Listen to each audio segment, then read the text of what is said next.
Greetings, greetings, greetings, everyone. How are you? Happy Saturday to you. And as always, good to see you. And thank you so much for tuning in. Hey, we got we hear what's going on. We got APTV back in the house. What's going on, Vonda H? Vonda H, Vonda H. Say it three times over here. And what's up, Matthew? What is happening? Thank you so much, Just DeAndre. Thank you for tuning in this evening. Well, I might have mentioned it. Well, I did mention it yesterday, and I might have been a little upset last week because I found out some information. But I don't know what's going on, but I'm going to report on it. When it comes down to the spike in crime, it saddens me because I'm looking at our young people out there, and I am concerned about it. I'm just concerned. That's just what I do. And when I get concerned, I try to solve the problem. And, sometimes money is the answer, sometimes it isn't. But we'll talk about it. But we'll go ahead and get started because I know you all are just, oh, you just wait. I know you just wait. I know. But let's start off by welcoming the beautiful co host. You know, that wonderful and that lovely and that classic. Go down there, why not go down there? Go down there, why not go down there? Go down there. Stay down there, girl. Stay down there. That classic Ruby, everybody. Y'all are so lucky I'm here. I'm lucky to be alive, y'all. It was touch and go for a little while. Okay, now some of y'all might say I'm over exaggerating, but I wasn't. I was woken up today at 12:45 p.m. to an alert. Okay, and the alert Mm. was like, and it read it out loud too, right? I mean, normally my phone is on complete silence, so I never hear the alerts, the emergency broadcast system. But Mr. Ruby doesn't do that, obviously. So we heard it blasting, and they're like, severe thunderstorm warning in effect. And I'm like, are you really disturbing my sleep for a thunderstorm? There's no such thing as a severe thunderstorm. This is a ridiculous warning I've heard every day. Like, well, at least like 3-4 times a year. But today, today I understood. This storm must have been moving like a bat out of hell, okay? Because first of all, it had already shut down the power half an hour away from me by the time we got the alert, and 3 minutes later our power was out. I was like, wait, what? Oh, Wow. maybe there's something to this, right? So I go look outside. All the trees are like at a 90-degree angle. That's how hard this wind is blowing, right? And we have like a bunch of different buildings kind of blocking some wind. So the fact that that much wind was getting in, I was like, oh my God, there were bags Wow. floating way up in the sky, like we're Dorothy, Wizard of Oz. I Oh, was like, what in the hell? And then at one point, Sharp, the wind was blowing the water and like both forwards, backwards, left, right. And it started kind of looking like a cyclone. And I went, oh my God, that's what they said. They said a severe thunderstorm, winds of 90 kilometers an hour, or hail the size of a nickel, or could even start a tornado. I'm like, oh my God, we're gonna get a tornado. I'm freaking out. I recorded like so much. And then I realized we don't have power. My phone was at like 12%. But the point is, y'all, that could have been a tornado. Could have been. But the winds were crazy. They knocked out power lines everywhere that it went down. Unfortunately, there were some people who did lose their lives. There's like 2 people who died in 2 different cities. A few people ooh. were injured. It was crazy. Like, yo, when they say severe thunderstorm warning in effect, go inside for real. I never used to take that seriously. I learned a valuable lesson today, y'all. I'm so thankful I am here by the grace of God to give y'all the news today. I'm glad I got to be part of a news story, low key. So, everything's working out. How you doing today, Shar? Ooh, man. Well, I'm glad to be all right. There was some weather to, well, it was, we'll just say this morning. I know it lasted maybe about 2 a.m. I fell asleep after that, so I don't know what happened, but we have had rain and some winds early this morning. Good sleeping weather, cloudy all day, and I do mean all day, including now, Mm-hmm. and chilly weather and some sprinkles. Mm. Okay, okay. See, that's not bad. I think the part of the thing that was tripping me out is how warm it was. It was actually not really cold. So even though I was watching these sheets of water come down and the crazy wind, standing on the Mm. balcony, it wasn't cold. And I remember someone I knew who lived in Texas told me that that was one of the indicators. You remember, like it always got like preternaturally warm, just like kind of felt the Hmm. warmth, and you would look in the sky and you see green and then a tornado. So I was looking for green. If I saw green, man, Mama Rubes, she only lives like 5 minutes away. I was gonna make a mad dash like some people were making. We saw them making a mad dash out. I was like, oh, they're gonna go to like someone who has a basement and go stay in the basement. I'm like, that's smart. We're either going to the underground or to the basement. If I see green, I'm not staying up here on no high rise building. You know what I mean? I don't trust these Okay. people. I don't know what they made this out of. Okay. Smart girl. Smart girl. Right? Oh my gosh, look, my mom was outside. You see what she's saying? She said she had to hold on to her car. Mommy, why didn't you go inside? Why were you Uh-oh. outside? Oh my gosh, y'all, you see? I told y'all the trauma today. The trauma was real. But we all survived. Oh, that's good. I'm glad. I didn't even think to call Yes. my mother and ask her if she's okay. That's terrible. I didn't know. Shh. I won't tell nobody. I won't. I Right? promise. I won't tell God. nobody else. No. Yeah. I'm the worst child ever. Yeah, I'm glad she's all Me right. too. Well, I mentioned, what's going on in Chicago, and I'm concerned, and I'm a little spoiled about one part. Now, and I'll tell you about that. I'm going to have like 4 or 5 tabs back to back to get this story out. Last Saturday, which we always do our article reactions, we're sitting here and we're doing a show and everything. And next thing I know, a little bit later, there was some crime, and that's this particular thing that happened downtown. And I didn't know. I didn't find out until the next day. I'm like, what? What happened? You got to be kidding me. But this is what happened in the heart of downtown last Saturday. Here we go. 18-year-old Shondell Holiday was shot and killed near the Bean on Saturday night. And now a 17-year-old has been charged with second-degree murder. WGN's Sean Lewis has the latest.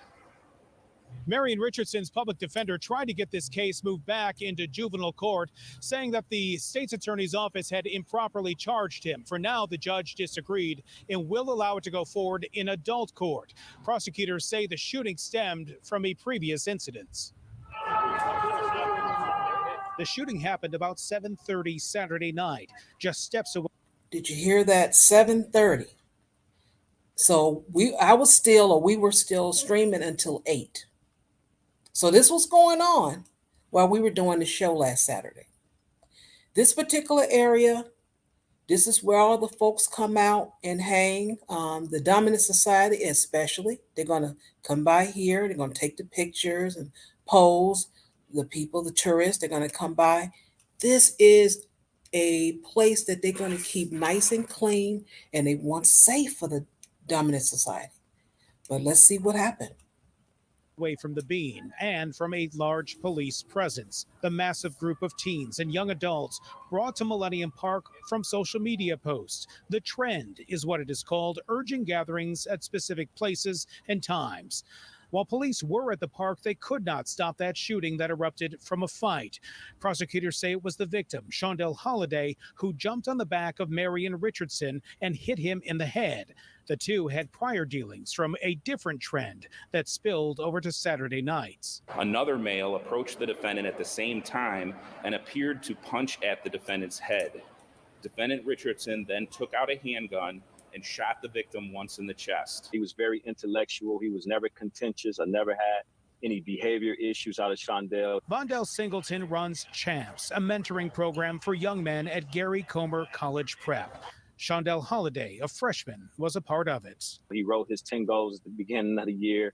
He handed them to me, handwritten goals, and he had a disclaimer, if I make it to 21. And I asked Shondell in front of the other brother, like, why did you write that? I want to hear your rationale. And when he told me, he said, Mr. Singleton, there's a lot that happened in the city where a lot of young people, end up getting shot and killed. So that's why I put if I make it. That is a sobering reminder, he says, of the lack of resources and opportunities for young people in the city that lead to those large, unsupervised gatherings that then lead to violence. Here's the thing. Like, if we're going, we have to go with an agenda. It got to be structured fun, and we deserve to be downtown, but it just can't be hanging out because everybody don't have the discipline and everybody don't know how to manage their emotions. Back in court, Marion Richardson, the 17-year-old with no prior arrests, now faces adult charges for taking another young person's life. Prosecutors say police seized from Richardson a .380 caliber semi-automatic gun with a laser attachment and an extended magazine with hollow point bullets used in the shooting. Richardson claims self-defense as police took him into custody.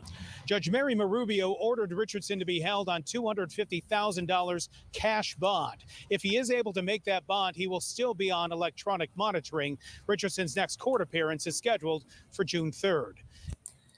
I'm telling you, we don't even get a chance when it comes down to not being charged as an adult.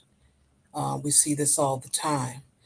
I do not agree with the crime, but I'm just saying we do notice that we not going to get that chance. That just happens when it comes to us. Now, like I said, that was last Saturday while we were streaming. These things are going on not far away from me. And I don't know, that disturbed me. You use social media to say, hey, y'all, let's go and meet up here. My next question is, what we going to do when we get there? Now, me, when I was younger, I'm just thinking, hey, ain't got no money. I know I want to go to McDonald's because that's what the thing was when you were a teen at that time. The fries were fried in beef fat and they taste good. Yes, they did. So that's what we thought about McDonald's. Or we wanted an ice cream cone. That's what we thought of when we were teens. I don't know what the kids are thinking now, what their go-to is. I think Chick-fil-A. But whatever it is, if you don't have any money, going downtown, spending car fare or bus fare, whatever you want to call it, to get there, ain't fun if you don't have any money. Now that I'm down there, what are we going to do? I'm going to look at you and say, I don't like you. You look funny. Hey, you stepped on my shoe. And then the big fight goes and what? Now, this is what happened afterwards. So after last Saturday, the mayor says, oh, hell no, I'm running for re-election and you all going to do all of this? No, no, no, we're not having it. So let me share with you what she came up with. It was not officially passed, but she was able to make it happen. So let me find a tab here, share, and then I will play. We begin with breaking news. Mayor Lori Lightfoot announces a curfew for minors planning to visit Millennium Park following a fatal shooting and unruly crowds. Good evening, everyone. I'm Jackie Bang. And I'm Tamon Bradley. WGN's Jenna Barnes is live at Chicago Police Headquarters with the latest. Jenna. Taman and Jackie, after last night's violence, the city is enforcing a new curfew for Millennium Park. Thursdays through Sundays, unaccompanied minors will not be allowed in the park after 6 p.m. This comes after the chaos downtown last night when crowds of young people gathered in the Loop and in Millennium Park. A 16-year-old boy was shot in the chest and killed near the Bean. That happened around 7:30 in the evening. Police announced just about an hour ago a 17-year-old is in custody in that shooting and charges are pending. They say they also arrested a 16-year-old near that shooting who was in possession of a ghost gun. And now the police superintendent has a message for parents. We as parents, as difficult a job as it's been these last 2 years, have a responsibility to our kids and to the city at large to ensure there's adult supervision. Because as you saw last night, things happen quickly. And can't you imagine the phone call to the parents whose kids were downtown to come pick me up because someone was shot and killed? And that was not the only shooting involving young people last night. Just before midnight, police say 2 juveniles fired shots into a group of people at State and Jackson, shooting 2 young men who were both taken to the hospital. Police say the 2 alleged shooters are being questioned. In all last night, 26 juveniles were arrested in the downtown disturbances. Now, that's in addition. So this is now the next day. This is Sunday. So she announced that, hey, that we need a curfew for downtown at this Millennium Park because we are not going to disturb the Dominic Society coming down here spending their money. We have just opened up. Of course, she didn't say this out loud. This is just my interpretation. So she's thinking and saying, actually, hey, we're going to have to stop this. We're going to have these kids to not be able to come down here at a certain time. How are we going to do this? I don't know the details, but as of now, this is about to happen starting Thursday. And that was this past Thursday. So now, oh, and then the police chief, I get it. He's saying, hey, parents, come on now. We got to do something. I agree. That was a lot of kids on the screen. I'm sure you will agree to that. Mm-hmm. That was a lot of kids. Yeah. A lot of kids. So that's one of the first things I think of. What about the parents? Where are they? Those were a lot of children. Even if you put group 4 children in each household, that's a lot of children down there running around. A lot of children. Now, as of Saturday, they were out there at 7:30. That's not late. So I get it. You know, your kids are out. Yeah, you want your kids to be out. The mayor is saying, okay, you have until 6:30. You got to go. Can't be around here. We're not having this. It ain't happening. Sorry. Now, did you want to add something before I play the next clip? Well, I would just say, like, the thing is, what nobody has processed yet, and we don't know all the answers because, again, society has changed in a way that has never existed for humanity before. It's affecting our children in a way that children have never been affected before, and so they're not understanding how to deal with child development, teenagers, and whatever anymore. So it's like they've dismissed how literally it doesn't matter how much that kids are attached to their phones and whatever these days. They're missing the fact that some things are just evolved and ingrained. Kids need to socialize with their peers. I mean, in person, they need to see them, they need to touch them, they need to feel them, they need to see faces, they need to see expressions, they need it. And they are literally suffering without it. Right. And I mean, it's been years and years and years. We have no resolution in sight. What are you expecting?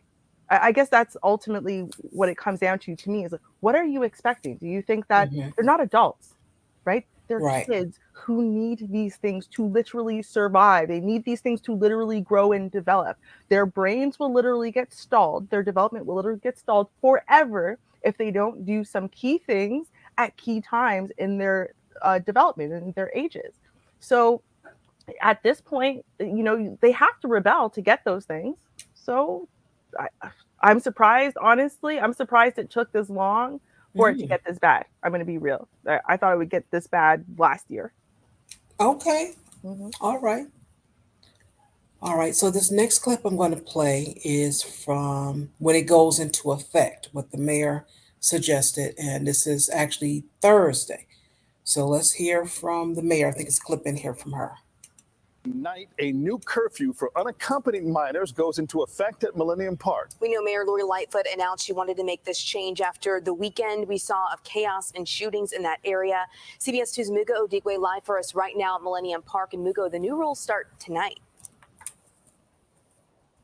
Oh, yeah, at 6 tonight, every Thursday through Sunday, anyone under 18 would need to be with an adult in order to stay here at Millennium Park. And take a look. This is why. It is to stop scenes like this from just last Saturday night, which ended with the shooting death of 16-year-old Shondell Holiday right outside the Bean. The commotion later spilled into other parts of downtown Chicago. Fights were seen outside the Chase Tower and many other sites. In addition to the new curfew at Millennium Park, The mayor wants to expand the citywide curfew on Fridays and Saturdays for anyone under 18, making it illegal for them to be on the streets from past 10 p.m. The current curfew is at 11 p.m. on weekends, but it turns out she can't just change the curfew by executive order. So the Chicago City Council's Public Safety Committee will consider the change during a meeting tomorrow morning. Here's what Lightfoot had to say just this Monday. Starting this Thursday through Sunday, unaccompanied minors will not be allowed into Millennium Park after 6 p.m. Now, I want to be clear. It gives me no pleasure to impose these rules and restrictions. But having exhausted every other opportunity, every other tool and remedy, we've got to go to this next step to make sure that our jewel of Millennium Park is available and open to everyone. So as for tonight's 6 p.m. curfew here at Millennium Park, there's still no clear answer on exactly how it will be enforced. We've reached out to various city departments and we're still getting the runaround, but we'll update. They got the runaround. Well, welcome. That's what we get. As taxpayers, we get the runaround when we ask questions. Just saying. I'm just saying. So you heard from the mayor. Now that it went into effect Thursday, I went to the grocery store Friday because I did not want to go Thursday because I think it was raining, if I'm not mistaken. I think it was raining. Yeah. So anyway, I went to the grocery store Friday and I was on my way back. It was the 3 p.m. hour. Yeah, 3 o'clock hour. And I heard someone, I'd taken a bus to this particular store, and I heard one of the passengers ask the driver, did they hear about what happened last night? So I'm thinking to myself, okay, last night is Thursday night, okay? And the bus driver said no. And the woman said, oh, there was a shooting over on State Street and Chicago Avenue. And I'm like, thinking to myself, shooting? No, that she has to be, she can't have said shooting. She might have said something else. So I was going to try to remember to look that up when I got home. I forgot until I heard something else happen. And then I'm like, oh, let me go check. And sure enough, it was true. So I'm going to play what happened the first night of the curfew. Here we go. You're in a panic, you're trying to get away, and you end up falling onto the track. That is really awful. And then the bystanders that are hurt, injured, or killed from gunfire. That's the other thing that is so sad. Now, when I heard this, when I got home and like I said, I looked it up, I was upset last night. I'm like, are you kidding me? This just happened. This is the first day of the curfew. This just happened maybe, let's see, it's maybe about a mile away from the original incident of Millennium Park. I would say a mile, yeah. I'm like, you gotta be kidding me. So it's still downtown Chicago. And and when I mean they just build a Whole Food, 2 stories from the ground up. They just built that bad fella. And it just opened 3 weeks ago. I got a chance to visit it for the first time last week. Real beautiful, nice, and everything. And I'm thinking, this incident happened a few feet away, right at the end of the block. I'm like, oh no, you got to be kidding me. Now you did hear the word McDonald's. McDonald's is across the street because remember I said how your kids and everything, and you only have a few dollars, so you're trying to get you a little something. Well, that McDonald's is 24 hours, open 24 hours a day, 7 days a week. that's across the street from where this happened. So they closed the McDonald's that night that, it happened Thursday night. And Friday, I'm trying to see, was it Friday evening or was it this morning? No, it was this morning I got news about the McDonald's. And I'm going to share that with you. Now that McDonald's, a lot of people go there for several reasons because it's right off the train station. It's right, that's where you get off if you want to go to the water tower and shop. You want to go to the movie theater. And that's just where people get off at that. That's a very popular train station. Mm. And again, I'm going back to the dominant society. They're not going to have it. They're not going to have it. They did mention about National Guard. No, you can't do that. That has nothing to do with, you know, this particular situation. But you heard it was mentioned. They're they don't know what to do at this point, and what they will do will be drastic. The next step, whatever that is, and that's what I'm concerned about. I don't know what it is, but I'm concerned whatever that next step is. And there will be a next step because now that everything is open, they are not going to allow the people being afraid to go and shop, spend their money, or even go to work. They're not going to have that. Mhm. This is the last clip I'm going to play on this, and this is talking about the McDonald's that is across the street. I didn't think about this last night, but I was thinking, how to solve this problem. But I'm really curious what you may come up with, Ruby. You may have a crystal ball and can All right. figure out what's going to happen. So let's play this. First time we have reported on violence at this particular intersection. Now, Chicago and state, the near north side, people who live and work there have witnessed a growing number of crimes. CBS 2's Tim McNicholas spent the day digging into what is going on there. Tim? Marie and Joe, the city's buildings department posted this sign around noon today. It says this McDonald's is temporarily shut down due to electrical hazards. Now, there is a history of crime here, but the city claims that is not the reason they shut down this restaurant. A McDonald's worker sprays down a bloody sidewalk the morning after a horrific shooting, all while Alfredo Ficano runs a barber shop a few doors down. There's a lot of young people that they run around all the time. You know what I mean?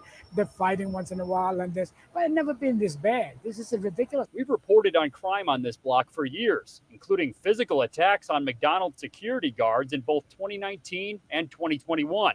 Now the city's business affairs office and Chicago police plan to meet with the owner of this McDonald's. They'll discuss whether their 24/7 hours or anything else needs to change to reduce crime. McDonald's doesn't belong there. When city inspectors shut down the restaurant today, they said it was because of an electrical violation, not related to the shooting. But the inspection was done at the request of the Chicago Police Department. CPD also plans to have a permanent presence on this block in the immediate future, which Ficano welcomes. A crime, but I don't understand.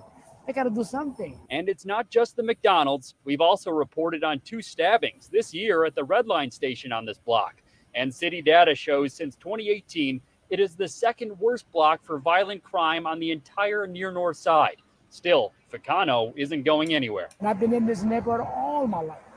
I'm going to stick it out to it. That's all. And the owner of this McDonald's is a Nicholas Caravitas. He'll have to get those electrical issues fixed if he wants to reopen here.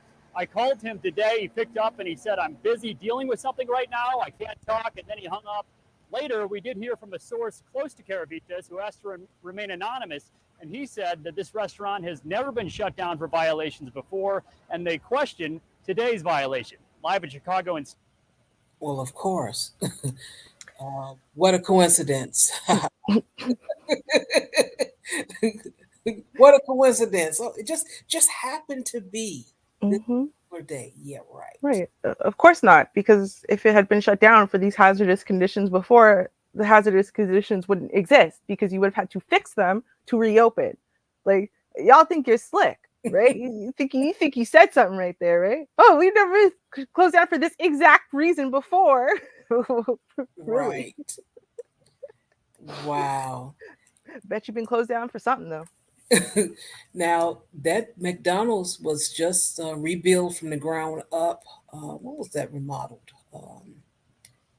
Um, was before the pandemic because I noticed they put a Chick-fil-A over there, and I just always, every time I go past, I always look over there, like one day, because I've been going over there since 2019. I haven't got over there yet. That's a shame. So I think that's when they remodeled that McDonald's. Mhm. So that's a lot of money put into it, and they're meeting with this owner. Um, I'm wondering what are they going? What can they do and pay this person, and just how they would do that? I mean, I can't even fathom. You're saying, "Excuse me, Mister McDonald owner. You know what? This dangerous. This corner is really dangerous, and we just don't really need a McDonald's here. So why don't you just go away?" I don't know. I don't know. What do you think on that? I think that generally franchise owners do not care about any aspect of anything, not the community that they open the franchise in, not the actual quality of the food, not the health of their customers, not the health of their employees. I feel like Hmm. people get into franchises, and then, like, okay, for example, I know there are some companies, Pizza Hut being one of them, they have head office locations and then they have franchise locations, and the head office locations are always on point as far as their customer service, their quality, everything. It's always the franchise locations that, like, name something that could be wrong. It's always going to be the franchise locations. The food's going to come raw. Something's going to be spoiled on it, right? There's going to be roaches on something. There's going to be giant plot holes inside the parking lot. It's just going to be craziness because franchise owners don't care. They're trying to make the fastest buck possible with the least amount of investment from them, right? Whereas in Hmm. the head office locations, head office has to take care of all those things. So the management, right? It's not on them. It's not on their dime or coming out of their pocket to fix those problems. It's on Pizza Hut to fix the problems. This would be the same thing as the franchise's McDonald's franchise, right? The franchisees, it's everything's on them to fix, like out of their pocket, out of their income, out of their savings. They can't appeal to McDonald's and go, hey Hmm. McDonald's, sorry, we're having a problem. We need $150,000 we don't have to fix this problem. They're not gonna do it. They're just gonna say, okay, shut down. That's not my problem. You're a franchisee, right? Like that's it. I don't take care of that. That's your problem. And that's why we have such a low quality standard in these franchises, because head office isn't connected to them. And when they get put on blast for something like this, you know what happens? McDonald's goes, that's a franchisee. That ain't, sorry. Right? Was it the quality of the burger meat that we sent them? No? Oh, okay. It's not our fault. And that's it. They don't care at all. So Dang. good luck. Good luck. Okay. Well, yeah, that's what's really been on my heart as of late. And then I had the nerve to have a little anger about the fact that you right there at my Whole Food. Now I don't appreciate that. I want to go to Whole Food. Now, I'm gonna go to the Whole Food tomorrow. I am gonna go tomorrow. I'm gonna go a little bit early, Mhm. so I should be fine. But I still feel some kind of way. I'm just saying. Like I said, though, it's not just happening in Chicago, it's happening all over. It's detrimental. This is Mm. why all studies, and America is the only place that has solitary confinement like that for these extended periods, because every study has proven that social isolation just makes people violent. It makes them violent, it makes them angry, it makes them paranoid, Hmm. it makes them reactive, right? It makes them scared. So that is a problem in and of itself. People who come out of prison after being a solitary for like 10 years or whatever, they are very likely to hurt people outside. And not because they're bad people, but because that's what being socially isolated does to you. And like I said, kids need more Yeah. socialization than we do, and they're not going to get the fix from being online. We barely get a fix from being online, right? We still got to see faces. Um, Right. Right? I live with the whole person, and I still literally sometimes I get teary and upset and whatever, and I feel so isolated and alone because I'm not seeing human beings, like multiple. Mhm. And then when I do, we all have masks on, so I can't see my mom's smile and laugh. You know that I mean, Yeah. it's bothersome to me as an adult. Imagine to these kids, and then imagine that they're the kids who are the latchkey kids who have parents who work 15 jobs or who are foster kids or whatever. So they were already failed. They were already very low on bare minimum, and then you take away their bare minimum. It's happening everywhere. They're just going to use Chicago as an example, and that's why I don't think they're going to be too extreme with it, because it's Mhm. happening everywhere and they need a solution everywhere. But of course they want to use Black communities as, no, it's happening in the Black community. But what was the answer, guys? Just for no reason. We're not going to use it in like Wisconsin or anything. It's just asking, right? Yeah. That's what they do. But okay, since that was a distressing series of articles, we'll look at this article. I don't know if y'all remember this. Y'all remember the chick? She's the reason why now coffee cups say caution contents hot on it. Oh, yeah, the McDonald lady. You see, everyone even knows who's from the McDonald's thing. Now, I personally think they did do her grimy because we all thought she was a total clown, right? But then like a decade later, they did a documentary and they showed she had like 3rd-degree burns, like it ate through muscle and fat. And so it was a really bad, that was overheated coffee, right? Like it actually was too hot. So apparently it's happened again. But this time, it's not McDonald's fault. Let's listen. It's been 30 years since a jury awarded a woman $3 million when she was severely burned by McDonald's hot coffee. Now Dunkin' Donuts is facing a lawsuit after this woman ended up on a stretcher when she was scalded by the coffee at the Dunkin's drive-thru. Jim Murray reports. She's in agony with burns over 30% of her body. Her legs are all burned up, like their skin coming completely off her legs from the degree of the burns. Her husband is at her side in the police body cam footage. He tells the cop what's to blame for his wife's injuries. It was scalding coffee. He went to hand her the coffee and dumped in her lap. It happened at a Dunkin' Donuts drive-thru when she ordered 3 black coffees to go. An employee came outside to hand a tray holding the coffees through the window of her car. Before I could even get the cup carrier from his hands, it just was falling forward. The shock was unbelievable. Samantha Picklo told us her pants absorbed the spilled coffee and were making the burns worse, so she ripped them off. Then she called 911. He spilled the coffee all over me. So what happened? Cops in Delran, New Jersey, head inside to question the man who served the coffee. He claims Samantha was eating something, grabbed the coffee with one hand, and spilled the coffee herself. She moved her coffee to the other seat and was having long coffee. Late. Did the coffee spill when you handed her? No. So how hot is the coffee served at Dunkin'? We tested a few. One reached 169 degrees. Samantha has filed a lawsuit. She and her lawyer, Paul D'Amato, want Dunkin' Donuts to change their trays from this to this. If this had been used, Samantha would not have been horribly burned. Dunkin' Donuts told us they don't comment on pending legal matters. You know why they said that, right? Because Dunkin' Donuts is already trying. See, everyone's already told you exactly where they stand in this case, okay? So what they are trying to do, right, the victim and her husband are trying to do is sue Dunkin' Donuts. That's their setup because they understand that the minimum wage employee doesn't have money, right? So there's no point on suing him. However, Dunkin' Donuts is very squarely putting the blame on the employee. They've already fired him.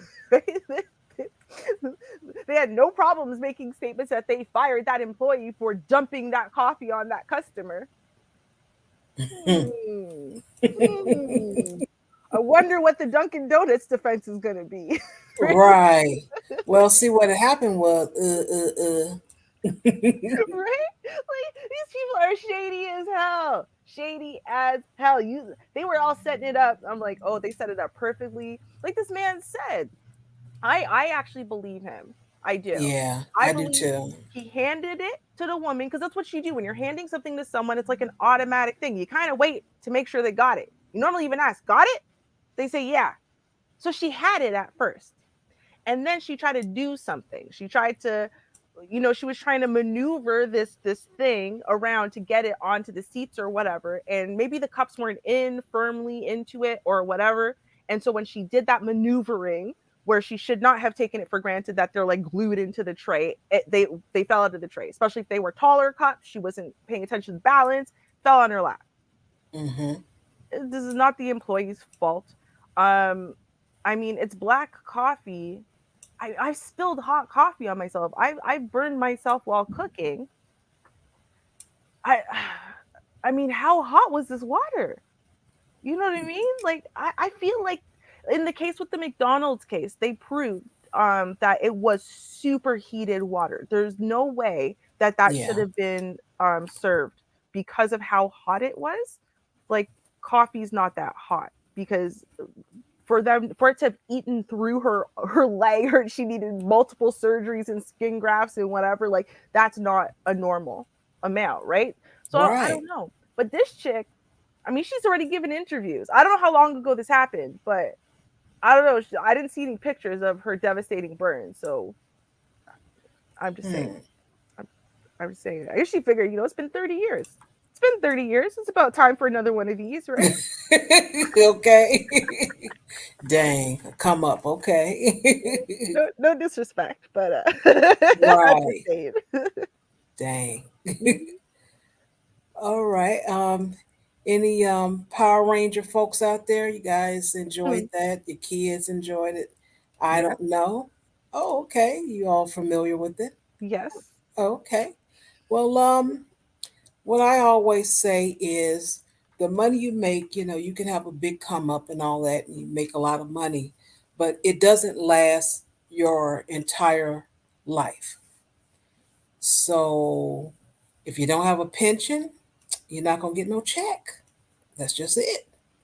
If it's not, you just got to keep working. That's it. Just like this actors and singers and everything. You can have the greatest hit record. It was number one on the chart for a year. That money is not going to last you your entire life. So you're going to need some more money, meaning you're going to need another gig. So in this case, we had an original Power Ranger actor among 18 charged with fraud. You know why? It's that darn PPP. They just can't help themselves with them pays. They just love them PPP loans. They're like, hey, I can make some receipts up and everything. I ain't worried about that. That's real simple. That's all I got to do. Let me do that for y'all. So let's read and see what happened here. Austin St. John, the original Power Ranger, is among 18 in Texas facing charges of conspiracy to commit wire fraud. The indictment was handed down by a grand jury on May 12th. St. John is known through the entertainment industry as Jason Lee Scott, the original Red Power Ranger in the television show Mighty Morphin Power Rangers. St. John and the other individuals in the indictment are each accused of taking part in a scheme to defraud the Small Business Administration Paycheck Protection Program as part of the CARES Act enacted during the height of the COVID-19 pandemic in March 2020. The PPP provided small businesses and other organizations loans to cover expenses such as payroll, interest on mortgages, rent, and utilities. The indictment states that the individuals were led by Michael Hill and Andrew Moran in a plan to use existing businesses to create businesses to obtain PPP funding. Moran is accused them of then assisting them in fabricating documentation and applications, misrepresenting misrepresenting information such as the nature of the business, the amount needed for payroll, and the number of employees. Investigators said the defendants did not use the money provided as intended and instead paid Hill and Warren, transferring funds to their personal accounts and making various personal purchases. Mhm. The indictment states that some defendants sent money to Jonathan Spencer to invest in foreign exchange markets. Altogether, the total amount of fraudulently obtained funds through the 16 loans that amounted to $3.5 million. The defendants listed below, and I'm not reading all these folks, they face up to 20 years if convicted. I don't think they're going to get that much time. But anyway, this case is currently being investigated by the FBI and the IRS. Ooh, don't mess with them three-letter words, y'all. Don't mess with them, folk. St. John played the role as Jason from 1993 to 1994, making sporadic returns throughout the 90s and most recently in 2020. Yeah, that Power Ranger money don't last. It don't stretch that long. Now you heard it here first. I said it late last year when I said 2020 would be, I mean 2022 would be the year of the humbling. That's what I said. Mm-hmm. I'm telling you, in 2024, you're going to find some missing YouTube content creators. They're just going to disappear. You're not going to know what happened to them, where they are. They will be serving time for these fraudulent PPP loans. Just letting you know, okay? That's all I'm letting you know. You'll see. You shall see. Well, I mean, oftentimes Negro Domus does strike in our camp. I'm just saying, you know. I just saying, y'all, you might want to take heed. You might want to take heed. I mean, hey, it comes down to, and this is something that I think people don't necessarily pay attention to, but just because something might not be entirely illegal right now doesn't mean it won't be illegal tomorrow. And oftentimes, especially when it comes to cyber stuff, they make it retroactive. Saying they like to Yes. do retroactive arrests and whatever, especially if they don't particularly like the content creator or the content creator's viewpoints or whatever. I'm just saying. Pay attention, y'all. So I have a cop trilogy. The first two are just really quick ones. I found them when I was looking for my Karens, and I said, you know what? They're not really Karen-y, but since my story, my actual news story is about a very odd case of police misconduct, I figured that they kind of fit in with that. So let's take a look at my first little clip. Now, here's the thing. We all know that cops like a good case of police brutality. That's what y'all get. But now they know that they're being recorded by people, so they need justification. So you see that bar? Look, he put his hand on the bar so he could beat him up. Oh my goodness! Get the fuck! Yeah, y'all see what oh my god! Get your What the? Yep. They went and got a stick, put it on the ground, put his hand on the stick so they could beat him. What the? And now what y'all gonna say? They feared for their lives. No, I can't breathe. Can't breathe. Is it? Wow. The blatant like flagrancy of that. Everyone saw him. He went, got the stick, put it on the ground because he couldn't get his hand up in the air. Put it on the ground. Put the guy's hand on it. Made his hand wrap around the stick, so they had an excuse to beat him. Yeah, but you know. Now, this one goes a little bit to training, okay? And the reason why is because we're told all the time that these cops, they have the utmost in training, of course, right? I mean, they're super well trained. You know, they're fit specimens. I mean, come on, they're cops. They're basically superheroes, right? This is what I've heard. Well, let's see what happens when cops don't automatically pull out their guns to try to stop people because, you know, they've been trained super well and they're just, again, prime physical specimens, right? Well, here's our guy they're trying to apprehend on the ground. There's one cop. There's two cops. There's three cops. And one person that they're pursuing. One guy. There's a guy. Oh, he's in the car. Three cops. Three cops. There's a guy in the car. Three cops. Three. They literally don't know what else to do.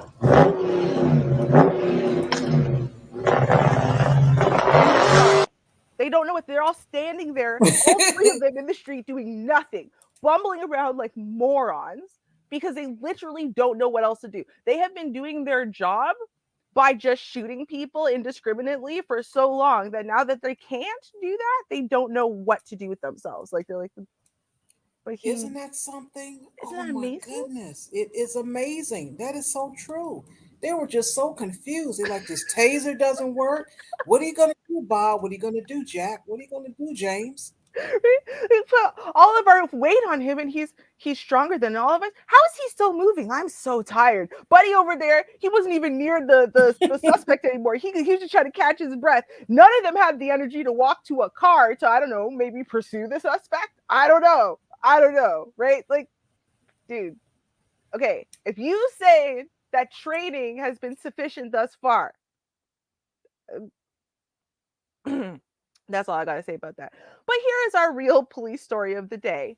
This one is a doozy, y'all. Okay, like I said, this is police misconduct to a level we have not heard in a while, and it's not violence. It's not violence. Well, it's not physical violence.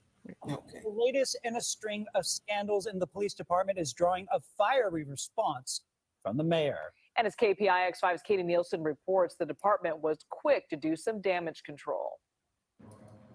This is video shot by the San Jose Police Department, then released to the media, showing Chief Anthony Mata escorting Officer Matthew Dominguez out of the Internal Affairs Department. They blurred his face, but the Santa Clara District Attorney's Office released his mugshot. Dominguez was arrested today, accused of masturbating inside the home of a family where he and other officers were investigating a disturbance. According to court documents, he began touching himself inappropriately in front of a mother and her daughter. When an officer is found guilty of criminal conduct, I will personally walk him out. Chief Mata made that statement during a press conference last Tuesday, addressing another incident where an officer was accused of showing up drunk to the scene of the baby Brandon kidnapping investigation at the end of April. Back in March, a young rookie officer died of a fentanyl overdose. Last December, another officer was accused of giving a woman a methamphetamine pipe in exchange for information. And just last week, an off-duty officer was arrested for DUI after crashing into another car in Hayward. Obviously, this is just the latest in what has become a drumbeat of serious transgressions by young officers in the San Jose Police Department. Mayor Sam Liccardo called for reforms during a press conference today. There may be something very seriously wrong with whatever we're doing around screening and background. You think? We need to figure that out. The San Jose Police Officers Union echoed those sentiments and in a statement today said, "This inexcusable, appalling, and repugnant behavior must never be tolerated. If this is true, the individual must be held accountable and he should never be allowed to be a police officer ever again." Officer Dominguez was charged with misdemeanor indecent exposure. He's set to be back in court on June 22nd. He was not fired today, but instead placed on paid administrative leave pending the outcome of the criminal case. In San Jose, Katie Nielsen. Yeah. So, you know, when some person is drunk in a park and, you know, they got to go. And so they go and they don't realize someone can see them. And then they get charged with indecent exposure. That is comparable to a cop showing up to your house to investigate something, then seeing you, a lone woman and your daughter, and pulling it out and stroking it in front of you. Totally the same crime, right? So it totally makes sense that they have the same charge. What? No.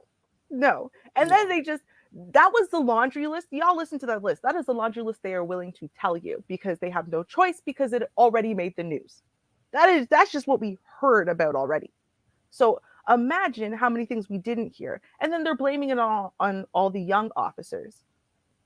Do you think they just made it up? There's just a team of young officers that decide we're going to change the status quo. No, you idiots. they are following what the old officers, the people they're modeling after, the people who were training them on the streets as rookies and whatever, what those officers have told them to do. It's just, you know what, they haven't been trained quite as carefully, right? So they're not picking the right targets to, assault amongst other things and whatever, right? So therefore they're not getting away with it. Plus, camera phones save lives. So, that's what it is. But they're trying to act like, oh, it's just these crazy young officers. I don't know what it is. It's the youth. It's not the training. It's not the whole department. No. It's just a few bad young officer apples. Drink all the time and what? Like show up drunk. It's fine. It's fine. Yeah, right. This just came in, so I might as well show it. Ain't no sense waiting until next week. This is part of yesterday that happened that I kind of didn't know about. I saw something, I didn't look into it, but it just came through and it talks about the fear of losing businesses. So let's just play it and then I'll give you my last story. So let's go ahead and do that. Where is my tab? There you are. News update to a story we first told you about last night. With an increase in downtown violence, businesses fear it's going to scare customers away. Just last night, an off-duty Cook County Sheriff's officer working security in Millennium Park shot a man. The scene extended to the Riverwalk, where the suspect tried to get away on a party boat. CBS 2's Sade Gray talked to businesses about this increase in violence. Started right here in Millennium Park. This is the first weekend where restricted hours are put in place at the Bean.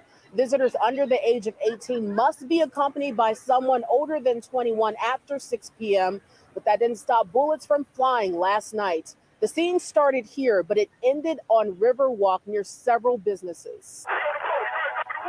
A packed tour boat got a view of more than just the city Friday night, but an investigation of officers looking for a suspect who fired shots in Millennium Park. Chicago police say a 22-year-old man refused to be wanted at an entrance into Millennium Park on Monroe Street. An off-duty Cook County Sheriff's deputy approached him. The man turned and fired shots, which the security officer fired back. The suspect then ran to the Chicago River, where he hopped on an island party boat trying to escape. This all unfolded despite new security rules at Millennium Park since Saturday's deadly shooting at the Bean. It really does suck to be down here and hear about all this going on because it draws people away. Beat Kitchen is less than a half a mile from the party boat.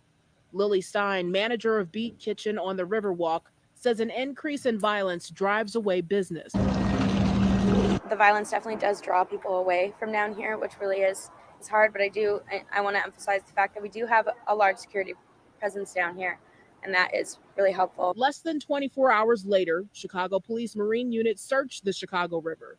Saturday afternoon, they tweeted out scuba divers recovered a weapon from the Chicago River in relations to the shooting at Millennium Park. I'm sure I've seen some of them this morning and last night too, and yeah, they come around here all the time, which is great, and it definitely makes our customers feel a little bit safer, I think. Stein says she'd like to see a change in local community compared to increase in officers. I think it's important for police to work with local communities and establish relationships, and I don't think adding more of a police presence is necessarily where we need to begin. The man who fired shots here at Millennium Park was taken to Northwestern Hospital with non-life-threatening injuries. The off-duty officer was taken to a hospital for observation. Charges are still pending. That's crazy. That is just crazy. If you don't want to be wanded, just go the other way. So I don't get that at all. That was just unnecessary. A lot of people, they use those boats and everything. It's a tour. You get on the boat, a little ferry, and you just go around the water and it shows the different sites and everything.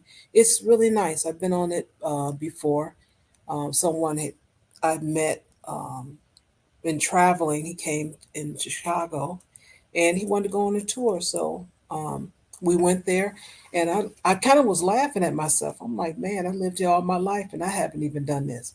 But sometimes you do that. You're like, you're just not interested. But these people are coming from out of town, and they want to look at the sites. They're like, well, what's going on? Let me see this. And people love taking pictures and everything, and that's what they do. So um, that if something's going to happen. I don't know. Like I said, I don't know what it is, but it's going to be drastic. I promise you. Now, this is my last story. I just wanted to throw this in here to you all. I got that conspiracy theory mind. I can't help myself. I'm sorry. It is what it is. But there was a offer, and you would have received that individually. It would have came to you that you may have been eligible to get part of the settlement, the $1.4 million settlement for Facebook in Illinois. So they started sending the checks out this past week. I think or as early as Tuesday or Wednesday of this week. That's fine. People got $395. Isn't that nice? That's wonderful, right? You had until I think December of last year to apply for it if you were eligible for it. The only thing is, people had started receiving these checks and they did not apply for it. That's the concern that I'm having. Some people got money in their account, some got paper checks. What I'm concerned about is you did not apply and you got the money. How does that work? I'm talking to a couple of people I know because I want to know who applied and who did not. Because if you got a check and you did not say, "Oh yeah, I'm eligible, let me apply for this," and you got a check, that really means that they have your information. And if they have your information like that, then you might want to use some of that money and get that service called LifeLock because they got your information, and that's serious. You got my banking information to send me deposit. I mean, what is this? So I just wanted to mention that that's crazy. That's crazy. When they sell you out, they sell you out. They sell you out. OUNT. Terrible. Yeah. So it is that time, and unless you had another story. I'm good. Okay, well, the folks they looking at the clock and they happy and everything. They rubbing their hands together like, what? Is it that time? The time that we just love that Ken and Karen segment? And it is, everybody. So let's see what Karen got to say. What you got to say, Karen? Always in somebody's face. 6 feet away, coronavirus. You are Karen. You better back up, chick. Back up. Uppercut. Boy, Karen. Listen. I know this is gonna sound a little crazy, y'all, because listen. Normally, we like to focus on our Utah Karens, just because there's normally enough news about us. But I gotta do this, okay? Because I didn't do a last news story. I gotta do this one today. I gotta do it. I'm sorry. Okay, it is about one of us. Although I personally think like she might be biracial, so it's not 100% our fault. But normally when we do these Lyft Uber ones, right? Normally it's a Karen that hails from somewhere where all the people look like they're from Utah. So that's why I'm saying, listen, it's still a Karen story. I thought this was interesting. Let's take a listen. To an attack on a Lyft driver. This one right here. He called police. Police started harassing him at first and then got violent. As News 4's Miles Miller shows us, police are now working to track her down. Cameras rolling inside this Lyft vehicle as a passenger attacks the driver. It happened on Parsons Boulevard 2 weeks ago, and he's speaking exclusively to News 4. I picked up this ride 2 blocks away, And then she wanted to make a stop. So at the stop, she got really violent. She started cursing me. And I ended up canceling the ride. She wouldn't leave. So while I was on the on the phone getting help from 911, she tried to snatch my phone. When he tried to stop her, he was bitten, the bite mark growing in size over 2 weeks. I still feel the pain. I feel there's a little lump there. The swelling was quite a bit. And I took painkillers for 2 weeks, and it's almost 2 weeks now. Nadim ran away from the irate passenger, abandoning the car. The woman calling her boyfriend to come help, but he realizes there's cameras inside and doesn't want to get involved. She jumps to the back of the car, admitting she wants to steal the car. I'm gonna drive the car right like that. You said what, bro? Before disconnecting the camera, Nadim says he's frightened to get behind the wheel.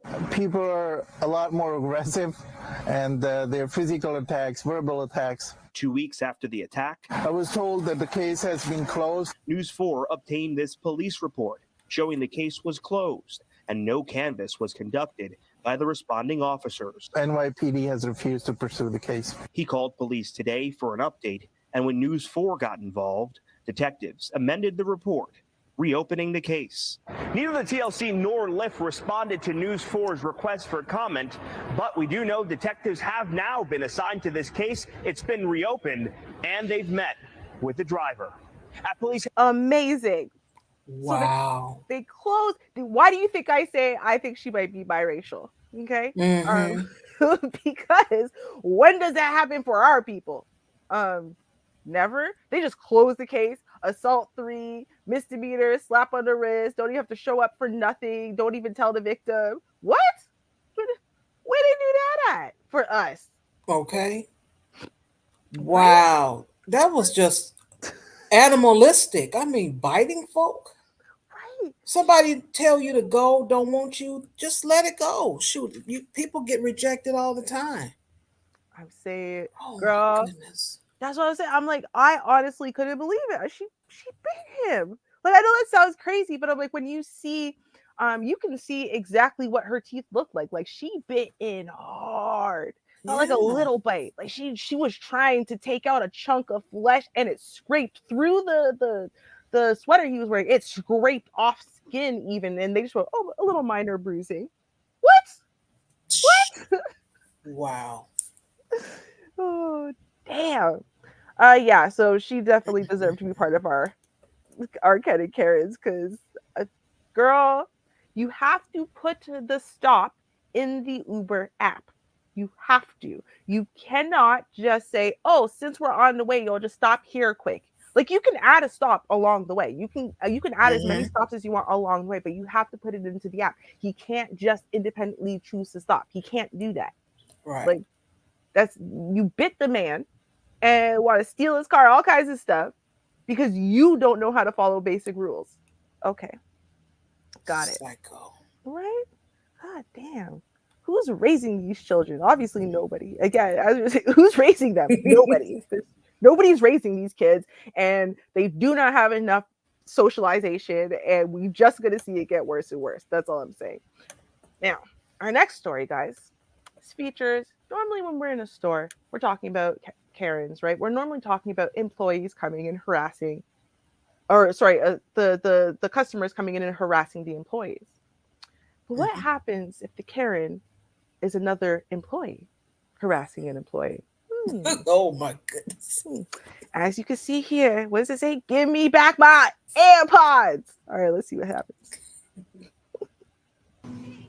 Hey, I know the AirPods are still here. Oh. So you're either going to give them to me or I'm going to go back to the cop station. You can go, but I don't have it. They are here. They've been pinging here. What for? Like, I already told you, I would love to give you back. I don't know. They've been here this whole entire time since you've arrived at work. Hey, do you remember you found the AirPods? Yeah. Where is it? What? Why? What for?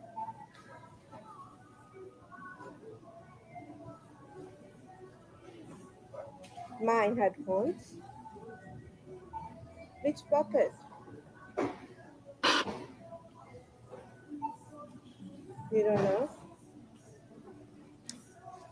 No, that lady. Do you think she's whose talking to AirPods anyone? are. I don't think she's talking to Yeah, I anybody told at you, all. like, I don't Me think she's talking to neither. a damn person. That's a whole lot of I listening. told her to come to pick it up at What? home, but she's here. Why? What pocket? Pocket? In my pocket?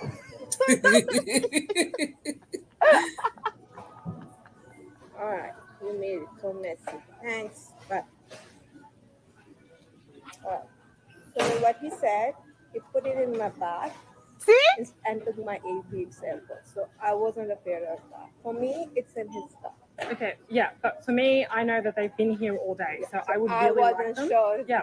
So just So give me a if- second. Yep. I'll have a look. I even don't know where did they put it. Cool. So, but if you want to go, I'm happy. You can go. No, I want my AirPods. Why would she want to go? Right. What the?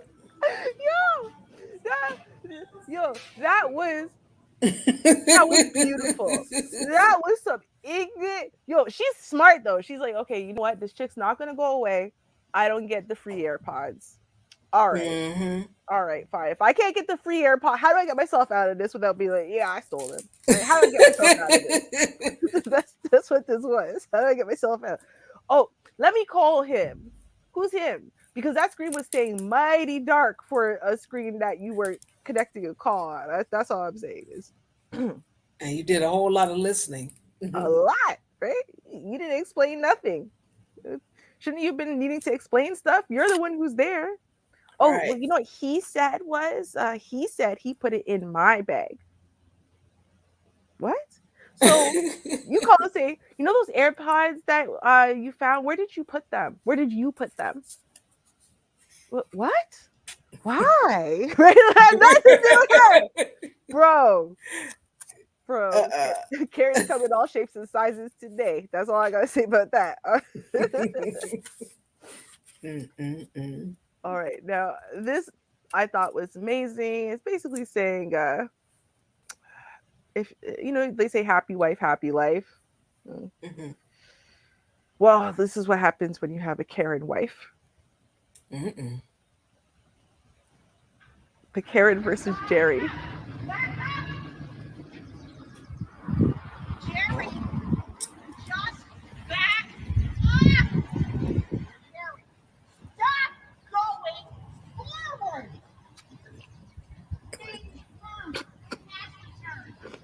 Me out of this. I'm not putting up with this shit. I can't. No, you're not doing it right.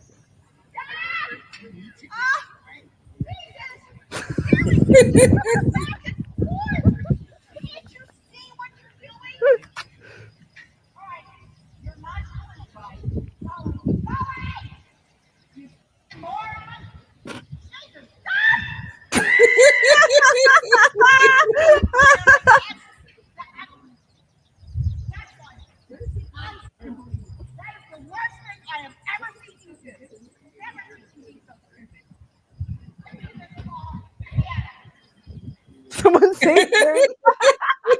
Okay, man. I thought it's supposed to be all nice, submissive, and speak nicely to their husbands. What happened? I could barely breathe. That is so funny. Because it's just because I was thinking about how far away the guy with the camera phone is too. Like he's not close, right? And he can hear her clear as daylight. Like he was sitting in her lap. I was like, oh my god. No! Why are you? That is the stupidest, dumbest thing you've ever done. I've ever. Jesus Christ! Like poor Jerry. Right, poor Jerry. Someone save Jerry.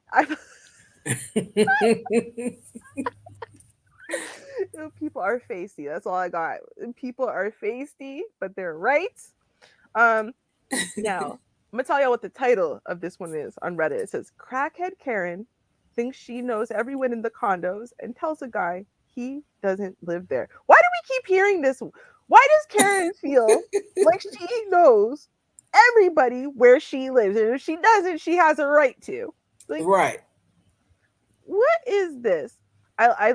This person is so determined to prove themselves. They put the date of their purchase of their condo, 2016, and their address. Okay, that's how much they're not playing with this woman right now. Okay. Let's see how this one goes. She looks crazy as hell. Okay. You did not speak to us for the first 5 minutes. What's your deal? Because I was hoping you would walk away. I'm hoping you drive away. Because why? I can't use the dumpster. No, go use someone else's dumpster. Unless you're going to pay us for when it gets full. Okay, I live here then. No, you don't. How do you tell me where I live? Because you don't understand. There's not that many places here, and we know almost everyone who lives here. Almost, but not all. Because you haven't seen my truck. No, I know you don't live here, and I'll bet you $1 million. Wait, you want to bet $1 million you don't live here? I live here then. Just back away. I don't want to touch you. Thank you, sir. Thank you. No, I'm not going to back away. Why are you not going to back away? I live here.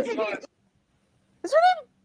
What? Did you say Karen or Carrie? I don't know. I feel like he said Karen the first 2 times, and now he's saying Carrie. Maybe wanted to carry on. I don't know. I don't know. But her name is close to Karen. That's all I'm saying. Like her mama already knew. Her mom had some of that Negrodamus. All right, let's.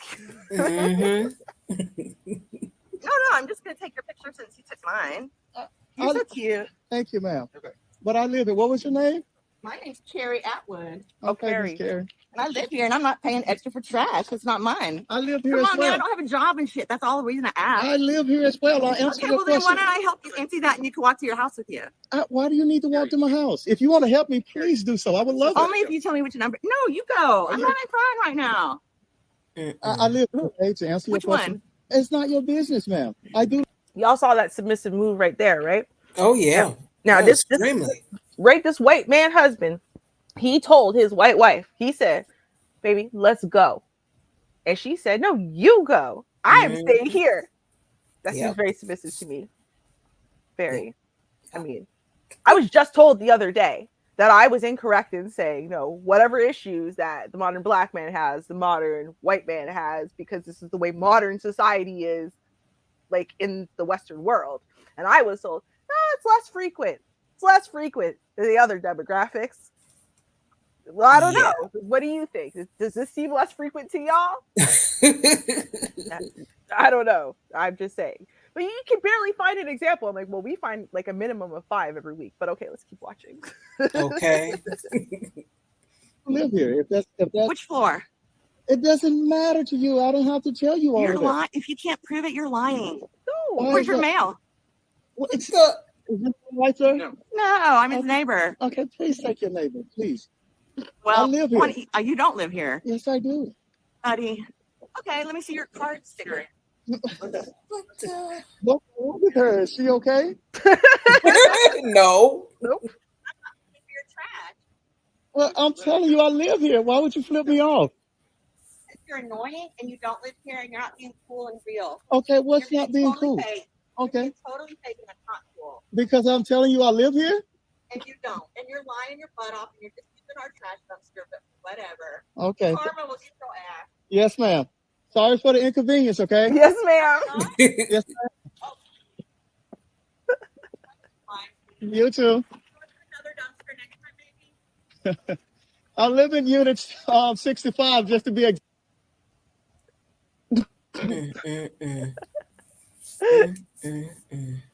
Wow. Why do I have to answer to you? I don't know why Karen feels that everyone has to answer to Karen. I really don't. I don't understand. I don't Karen. get it either. Right? I see papers and all kind of stuff. I wish someone would ask me to prove I live somewhere. Because I was having that argument back in the 90s, and trust me, it didn't go well for people who are trying to make it. Nope. Ruby's far too ignorant to stay calm during something like that. No. No.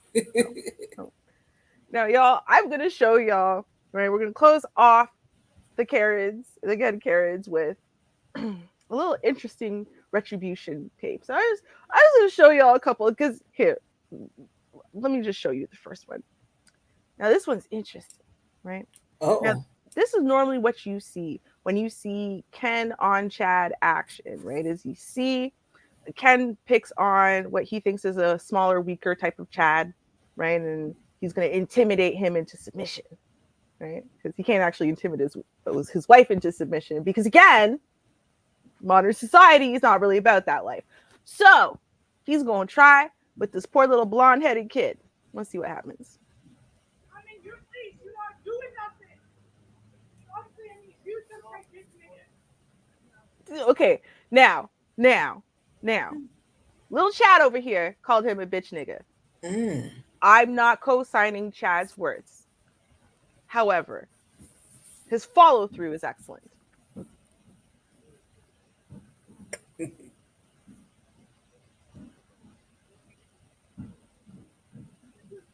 Because this guy over here is a biker. He's a racist biker, by the way.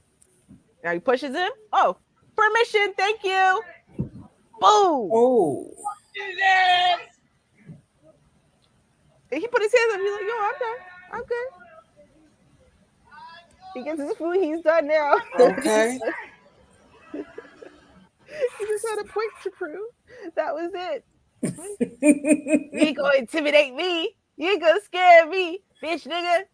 I wish he hadn't said that part. I mean, he would have, but other than the bitch nigga part, I thought it was great. Right? He said, now go eat. Yeah. I actually worked up an appetite. Thank you. Right. It's a lot of work. Boom, get out of my way. Dang.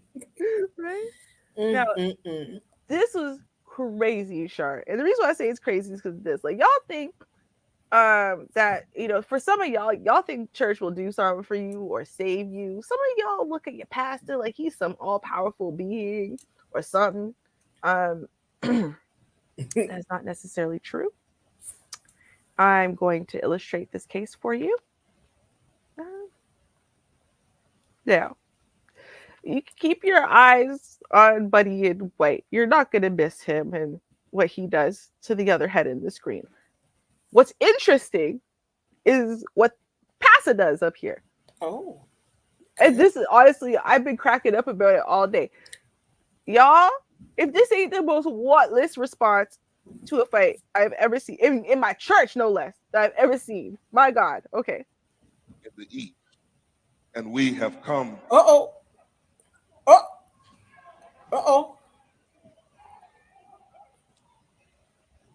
Listen. Stop. Now, Marcus. That was it. That's it. Listen. Marcus. Stop. Marcus. What kind of lackluster response is that? Stop. Marcus. Run them files. Run them files. Run the files. That was, what was this? I could not. Sure, the man's preaching, and then he didn't even process what was happening in front of his face at first. Then when he was like, no, wait, stop, now, Marcus. Like, what is that? That's your authority, bro. Listen, when you telling people they better hit them tithes and offerings, man, you sound very full of all the passion. So, okay, where's your passion when you want to stop that? No, none. No. Right. Stop. For the donation, hit the link. Hit it now. And nothing of this. I mean, just Marcus. Marcus. No. Stop. Stop. So that's it. Oh, it was great. Well, we know Pastor ain't gonna save you. Not at all. Okay. Well, I wish you guys a pleasant rest of your weekend and a great week. And you guys stay safe out there. Thank you, Emmanuel. I'll stay safe out there. I'm going early. And you guys tune in on Wednesday night, 8:30 p.m. Central Standard Time. The description, well, the links and everything is in the description area for our Keep the Beat show on Wednesday nights. And then, after that is our Friday, and this open panel. Come on, join the show. We have a good time. And then we're back to our Kens and Karens on Saturday. But you guys, please stay safe. Hope to see you Wednesday if you'd like to stop by. And until we meet again, peace. Cheers, y'all.